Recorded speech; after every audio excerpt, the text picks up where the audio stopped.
Ek sit een oggend in my stilte tyd en lees die volgende in Job 18 vers 5 tot 6. Ja, die lig van die goddelose gaan dood, en die vlam van sy vuur bly nie flikker nie. Die lig in sy tent word duisternis, en sy lamp bo hom gaan dood. Vandag druk ons 'n knoppie en ons ligte gaan aan, te danke aan elektrisiteit in jou huis.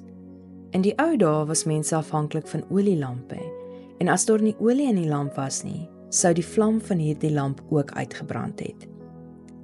In die verse in Job 18 lees ons dat die goddelose se lig gaan dood en die vuur bly nie flikker nie. Dan is die vraag, wat is dit wat die goddelose nie het nie, maar die wat God van deel is wel?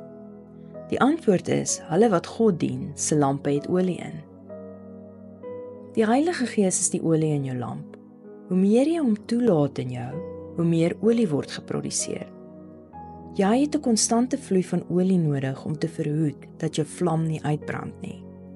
Dit is die salwingsolie in jou, wat net die Heilige Gees kan verskaf, as jy en die Vader, Seun en Gees een word. Daar is so 'n mooi vers in Sagaria 4 vers 2, wat dit verduidelik. Kom ons lees saam uit die 53 vertaling. En hy het vir my gesê, wat sien jy? Toe antwoord ek sien daar 'n kandelaar, heeltemal van goud, en sy oliekan bo oor hom, en sy 7 lampe op hom. Telkens 7 aanvoerpype loop na die lampe wat bo oor hom is. Hier verduidelik dit daar is aanvoerpype na die lampe van die oliekan af. So daar is 'n konstante vloei van olie sodat die lampe nie kan uitbrand nie. Dis hoekom 'n koneksie met die Heilige Gees so belangrik is. Jesus is die weg na die Vader, maar die Heilige Gees se olie is wat jou lig aanhou laat brand in die donker, sodat die Vader sy oog op jou kan hou.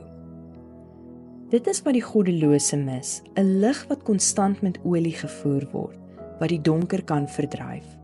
Sonder die Gees van die Here sal jou vlam net eendag begin flikker en uitbrand. Al wat jy oor het dan is donkerte. Here, ek wil nooit in die donker sit nie. Mag U dag na dag in my U olie berg, sodat my lamp vir ewig bly skyn en die duisternis my nie raak nie.